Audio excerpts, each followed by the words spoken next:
ಇಲ್ಲೋಡು ಮನ ಶರಣ ಶರಣ ಇಲ್ಲ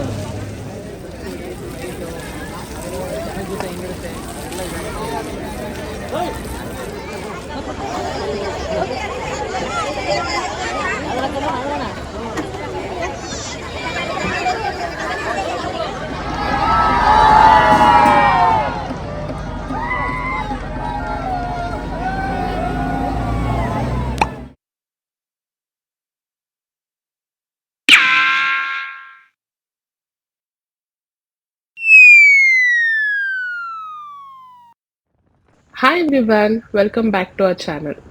ಇವತ್ತು ನಮ್ಮ ಮೈಸೂರಲ್ಲಿ ಒಂದು ರೀತಿಯ ಸಡಗರ ಮತ್ತು ಅದೇ ರೀತಿಯಾಗಿ ಬೇಜಾರು ಸಹ. ಯಾಕಂದ್ರೆ ದಸರಾ ಪ್ರೊಸೆಷನ್ನ ಸಕ್ಸಸ್ಫುಲ್ ಆಗಿ ನಡೆಸ್ಕೊಟ್ಟ ನಮ್ಮ ಜೊತೆ ಕಳೆದ 2 ತಿಂಗಳಿಂದ ಇದ್ದಂತ ನಮ್ಮ ದಸರಾ ಗಜಪಡೆಗಳು ಇವತ್ತು ಹಿಂತಿರುಗಿ ತಮ್ಮ ತಮ್ಮ ಬೇಸ್ ಕ್ಯಾಂಪ್ಗಳಿಗೆ ಹೊರಟಿದ್ದಾರೆ. ಅಂಡ್ ಎಲ್ರಂತೆ ನಾವು ಸಹ ಆನೆಗಳನ್ನ ಬೀಳ್ಕೊಡ್ಲಿಕ್ಕೋಸ್ಕರ ಅರಮನೆ ಹತ್ರ ಹೋಗಿ ಕಾಯ್ತಾ ಇದ್ವಿ. And as usual common people ನ ಆನೆಗಳಿಂದ ದೂರ ಇಡ್ಲಿಕ್ಕೆ ಒಂದು ಬ್ಯಾರಿಕೇಡ್ ನ ಇಟ್ಟಿದ್ರು. ಅಂಡ್ ಬೇರೆ ದಸರಾ ಪ್ರೋಗ್ರಾಮ್ ಅಲ್ಲಿ ಆಲ್ರೆಡಿ ಎಲ್ರಿಂದ ಬಂದಿರುವಂತ ಕೂಗು ಇನ್ಫ್ಲೂಯೆನ್ಸ್ ಪೀಪಲ್ ಅವ್ರಿಗೆ ಮಾತ್ರ ಸ್ಪೆಷಲ್ ಎಂಟ್ರಿ ಅನ್ನೋ ಸಿಚುಯೇಷನ್ ನ ಇವತ್ತು ನಾವು ಸಹ ಎಕ್ಸ್ಪೀರಿಯನ್ಸ್ ಮಾಡಿದ್ವಿ. ಅಂಡ್ ಒಂದಷ್ಟು ಮಾತಿನ ಚಕಮಕಿ ನಂತರ, ಒಂದಷ್ಟು ಕೂಗಾಟಗಳ ನಂತರ ಕಾಮನ್ ಆಗಿ ಎಲ್ರು ಆನೆಗಳ ಹತ್ರ ಬಿಟ್ರು. ಅಂಡ್ ಈ ಟೈಮಲ್ಲಿ ಆನೆಗಳಿಗೆ ವಿಶೇಷವಾದ ಪೂಜೆನ ನಡೆಸ್ಕೊಡ್ತಾ ಇದ್ರು.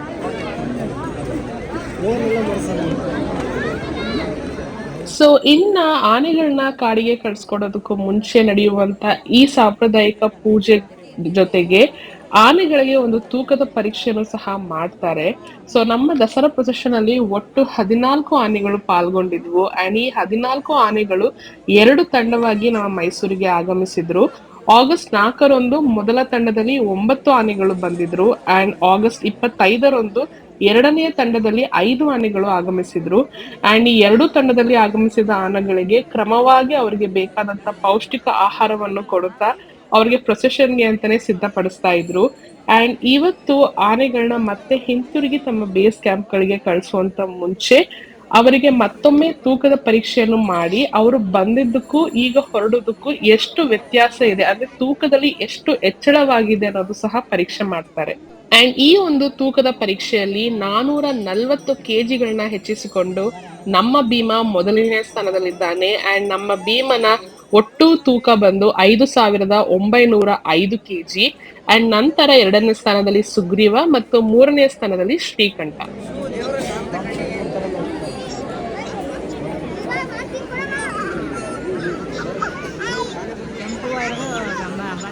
ಅಂಡ್ ಈ ವಿಶೇಷವಾದ ಬೀಳ್ಕೊಡುಗೆ ನಮ್ಮ ದಸರಾ ಆನೆಗಳಿಗೆ ಮಾತ್ರ ಸೀಮಿತ ಅಲ್ಲ, ನಮ್ಮ ದಸರಾ ಆನೆಗಳೊಂದಿಗೆ ಬಂದಿರುವಂತ ಮಾವುತರು ಹಾಗೂ ಕಾವಾಡಿಗಳ ಕುಟುಂಬಕ್ಕೂ ಸಹ ದಸರಾ ಪ್ರೊಸೆಷನ್ ನಡೆದಂತ ಮಾರನೇ ದಿನಗಳಲ್ಲಿ 1 ದಿನ ವಿಶೇಷವಾದ ಔತಣವನ್ನು ಸಿದ್ಧಪಡಿಸಿ ಅರಮನೆ ಆವರಣದಲ್ಲಿ ಅವರಿಗೆ ಅಂತ ಒಂದು ವಿಶೇಷ ಕಾರ್ಯಕ್ರಮವನ್ನು ಸಹ ಏರ್ಪಡಿಸ್ತಾರೆ.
ಅಂಡ್ ಈ ವರ್ಷ ನಾನು ಆಲ್ರೆಡಿ ಪ್ರೀವಿಯಸ್ ವಿಲಾಗ್ಸ್ ಅಲ್ಲಿ ಹೇಳಿರೋ ಪ್ರಕಾರ ನಮ್ಮ ಜನರಿಗೆ ದಸರಾ ಆನೆಗಳ ಮೇಲೆ ಒಂದು ವಿಶೇಷವಾದ ಕ್ರೇಜ್ ಸ್ಟಾರ್ಟ್ ಆಗೋಗಿದೆ. ಅಂಡ್ ಇವತ್ತು ಭಾನುವಾರ ಸಹ ಆಗಿರೋದ್ರಿಂದ ಆನೆಗಳನ್ನ ಬೀಳ್ಕೊಡ್ಲಿಕ್ಕೆ ಜನರು ಬಹಳ ಸಂಖ್ಯೆಯಲ್ಲಿ ಸೇರ್ ಬಂದಿದ್ರು.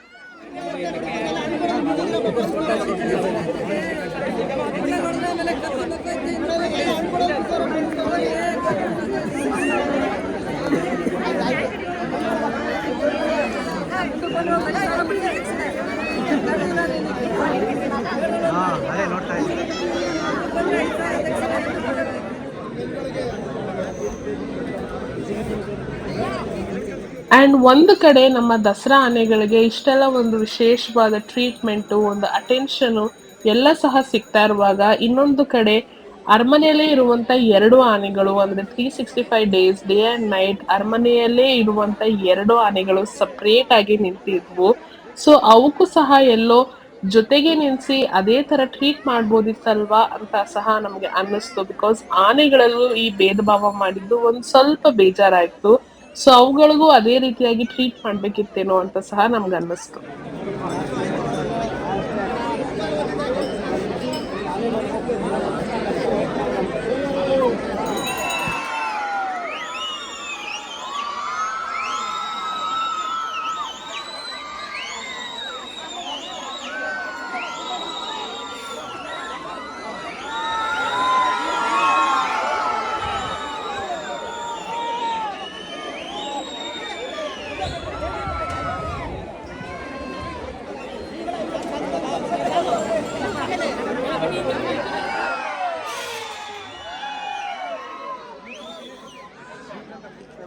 ಅಂಡ್ ಪೂಜೆ ಎಲ್ಲ ನಡೆದಾದ್ಮೇಲೆ ನಮ್ಮ ಆನೆಗಳು ಇಡೀ ಅರಮನೆ ಆವರಣದಲ್ಲಿ ಚದುರ್ ಹೋದ್ವು. ಕೆಲವು ಆನೆಗಳು ಫೋಟೋ ಶೂಟ್ ನಡೀತಾ ಇತ್ತು, ಕೆಲವು ಆನೆಗಳನ್ನ ಡೈರೆಕ್ಟ್ ಆಗಿ ಗಾಡಿ ಹಚ್ತಾ ಇದ್ರು. ಕೆಲವು ಆನೆಗಳಿಗೆ ಬಿಸಿಲು ಹೆಚ್ಚಿದ್ರಿಂದ ಕಾರಣನೋ ಏನೋ ಅವುಗಳಿಗೆ ಸ್ವಲ್ಪ ನೀರ್ನಲ್ಲಿ ಆಟ ಆಡ್ಲಿಕ್ಕೆ ಬಿಟ್ರು. ಸೊ ನೀರ್ ಕುಡಿತಾ ಮೈ ಮೇಲೆ ನೀರ್ ಎರಚ್ಕೊಡ್ತಾ ಆನೆಗಳು ಒಂದ್ ಸ್ವಲ್ಪ ರಿಲ್ಯಾಕ್ಸೇಷನ್ ಮೂಡಲ್ ಇದ್ವು. ಅಂಡ್ ಇದನ್ನೆಲ್ಲ ನೋಡ್ಲಿಕ್ಕೆ ಜನ ಒಂದೊಂದ್ ಮೂಲೆಯಲ್ಲಿ ಒಂದೊಂದ್ ರೀತಿಯಲ್ಲಿ ಚದುರೋಗ್ತಾ ಇದ್ರು. ಸೊ ಜನರನ್ನ ಕಂಟ್ರೋಲ್ ಮಾಡೋದೇ ಪೊಲೀಸರಿಗೆ ಒಂದು ದೊಡ್ಡ ಟಾಸ್ಕ್ ಆಗಿತ್ತು.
ಸತೀಶ ಸತೀಶ್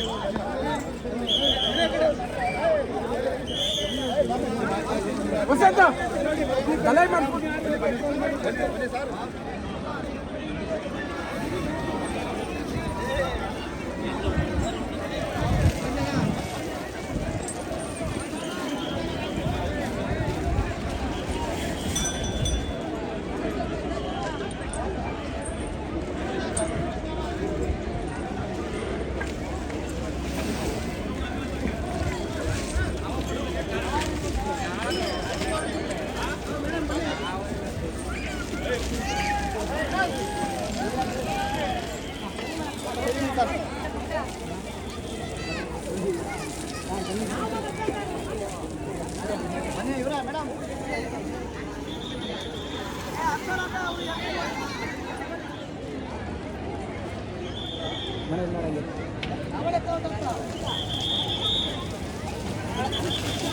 ಎಲ್ಲರೂ ಮನ ಶರಣ ಶರಣ ಇಲ್ಲ ಫೋಟೋ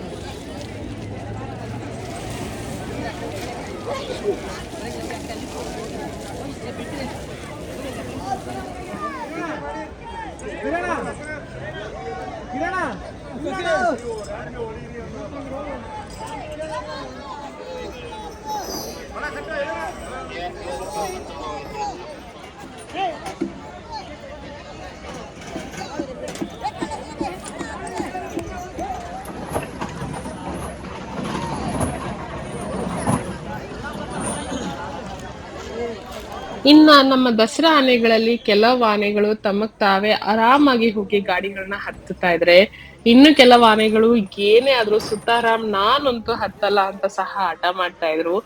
ಸೊ ನಮ್ಮ ಮಾವುತರು ಹಾಗೂ ಕಾವಡಿಗರಿಗೆ ಆನೆಗಳನ್ನ ಗಾಡಿ ಹತ್ಸೋದೇ ಒಂದು ದೊಡ್ಡ ಟಾಸ್ಕ್ ಆಗಿತ್ತು.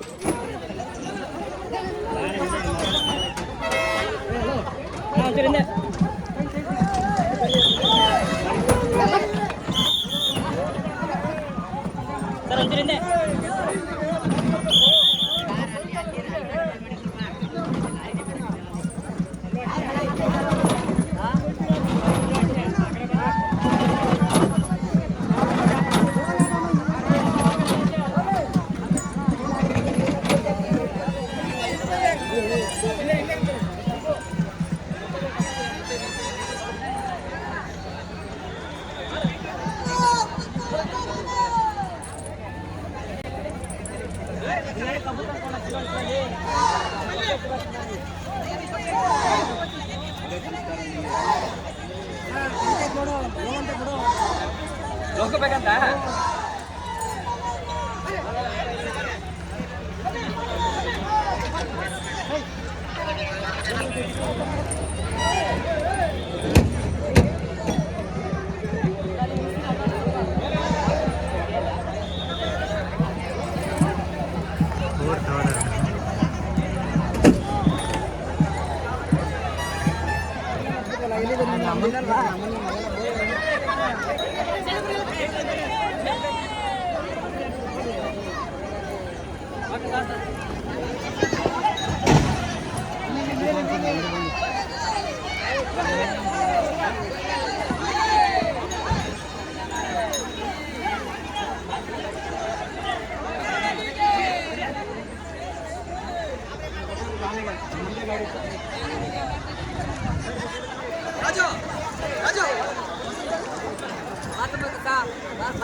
ಬನ್ನಿ ಒಂಚೂರು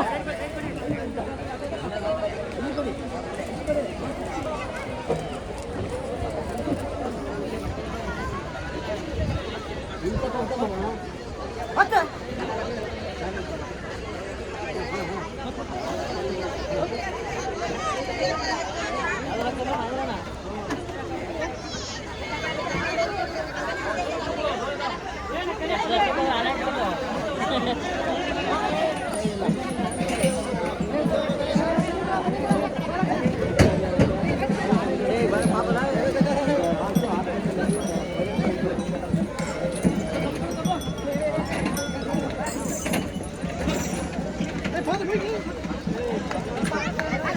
kênh Ghiền Mì Gõ để không bỏ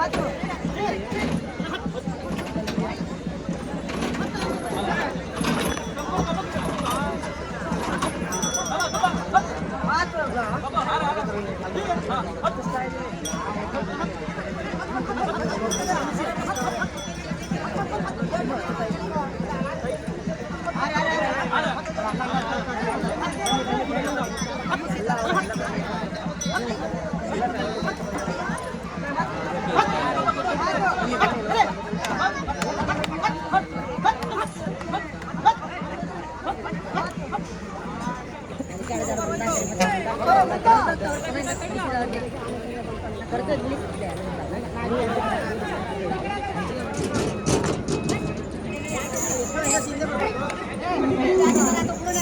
ಈ ದರಿದ್ರ ಕಟ್ಟದು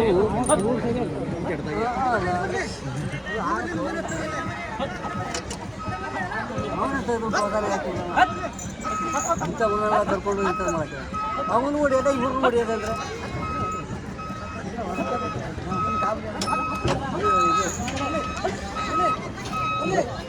ಮಾತಾಡಕ್ಕೆ ಎದುರು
ಅಂಡ್ ಫೈನಲಿ ಒಂದಷ್ಟು ಹರಸಾಹಸಗಳ ನಂತರ ಒಂದಷ್ಟು ಗಂಟೆಗಳ ನಂತರ ನಮ್ಮ ಎಲ್ಲಾ ದಸರಾ ಆನೆಗಳು ಗಾಡಿಗಳನ್ನ ಏರಿ ಹೊರಡ್ಲಿಕ್ಕೆ ರೆಡಿ ಆಗಿದ್ರು.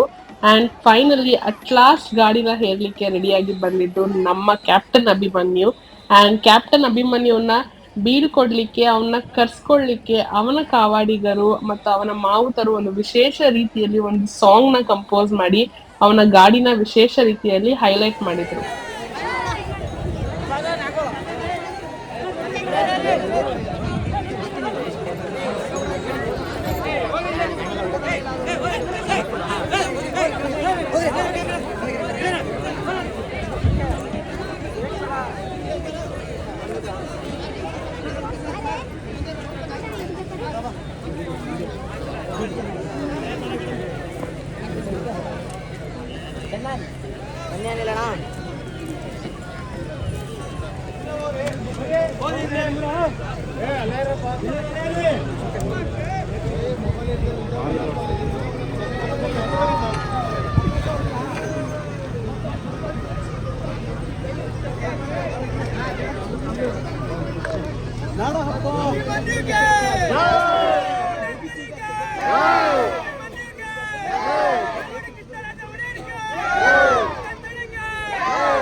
ಅಂತೂ ನಮ್ಮ ಮೈಸೂರಿನ 2025ರ ದಸರಾ ಮಹೋತ್ಸವವನ್ನು ತುಂಬಾ ಅಚ್ಚುಕಟ್ಟಾಗಿ ನಡೆಸಿಕೊಟ್ಟಂತ ನಮ್ಮ ಗಜಪಡೆಗಳು ಮತ್ತೆ ಹಿಂತಿರುಗಿ ತಮ್ಮ ಗೂಡುಗಳನ್ನು ಸೇರಿಕೊಂಡಿದ್ದಾರೆ. ಅಂಡ್ ಮತ್ತೆ ನಮ್ಮ ಗಜಪಡೆಗಳನ್ನ ನೋಡೋದಕ್ಕೆ ನಾವು ಮುಂದಿನ ವರ್ಷದವರೆಗೂ ಕಾಯ್ಬೇಕು. ಅಂಡ್ ಅಲ್ಲಿವರೆಗೂ ನಮ್ಮ ಅರಮನೆಯ ಆವರಣವು ಬಣಗುಟ್ಟೋದಂತೂ ನಿಜ. ಅಂಡ್ ಅದೇ ರೀತಿ ಮೈಸೂರಿನ ರಸ್ತೆಗಳು ಸಹ ಬಣಗುಟ್ಟೋದಂತೂ ನಿಜ. ಸೊ ನೆಕ್ಸ್ಟ್ ಟೈಮ್ ನಾವು ಆನೆ ನೋಡಕ್ ಹೋಗೋಣ ಅನ್ನೋದಕ್ಕೆ 1 ವರ್ಷದವರೆಗೂ ಕಾಯ್ಬೇಕು. ಅಂಡ್ ನಿಮ್ಗೆ ವಿಡಿಯೋ ಇಷ್ಟ ಆಗಿದ್ರೆ please do like, share, subscribe and support us. Thank you.